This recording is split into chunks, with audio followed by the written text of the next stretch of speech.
All right, my sense is that we are at another pivot point in the history or the world of B2B marketing. When I look back across my 20 plus year marketing career, I see it sort of split into two eras.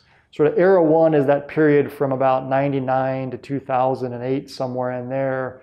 That was what I call the age of the creative. And it was sort of the period in which everything was driven by the big idea. So the bigger the idea, the more creative the idea, the better. And a lot of the marketing that was happening in the world of B2B was largely offline, right? So we were investing in direct marketing, direct mail, promotions, and it was all about how big is the idea in order to connect buyers and sellers.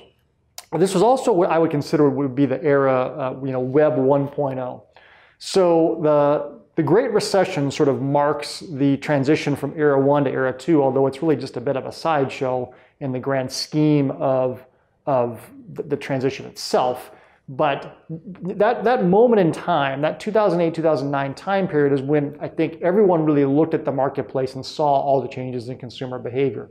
All the changes that had come out of the web ultimately had really come out of Google, right? So you have circa 2004 is when Google goes public. By 2009, it's sort of taken over the world, right?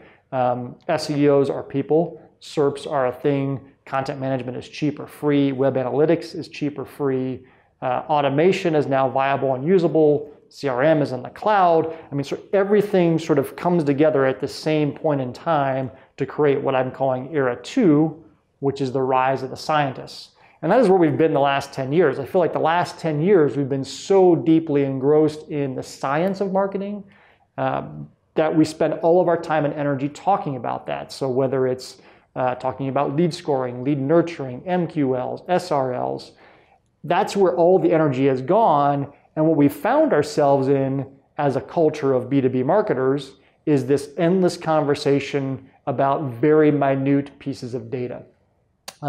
I can't tell you how many conversations we've had in the last 5 years about a very narrow conversion rate or a very specific email open rate and what we need to do as an organization to change that. I mean, we have literally had clients, some of our biggest clients, and we have our whole agency involved in trying to think through how to boost an email open rate by 1 to 2 percentage points.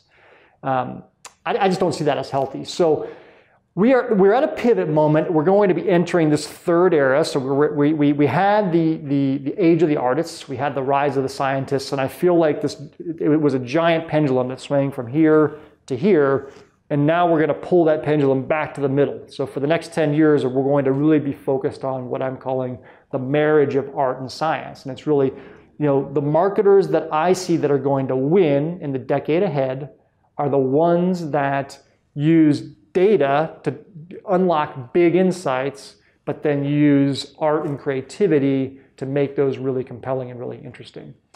And there's really three things that are driving this in my mind. The first is really just data privacy. So obviously GDPR became a thing. All of a sudden, people are more attuned to their data and their data privacy, and I think we're going to see more and more changes in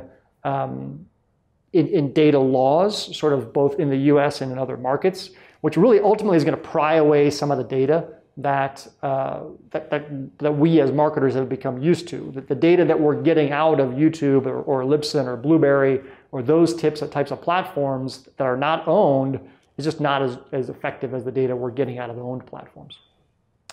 Another piece of this is really just changes in consumer behavior. So you've seen us write about this, you've heard me talk about this.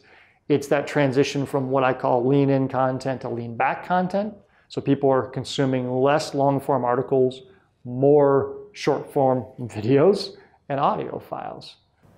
And then ultimately the third thing in my mind is just a move away from hyper focus on very narrow metrics to just bigger focus on broad campaign measurement. So I'm not saying measurement in the science of marketing is going away. If anything, it's just going to get better.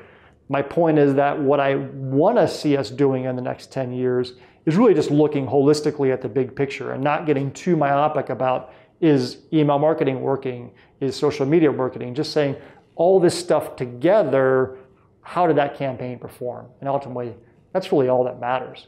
So to me, When you look out at the next 10 years of B2B marketing, the firms that are going to win are going to be the ones that use data to capture big insights and use creativity to take those insights to market in really compelling ways, and then measure holistically. So not narrowly on individual tactics, but holistically on a campaign level.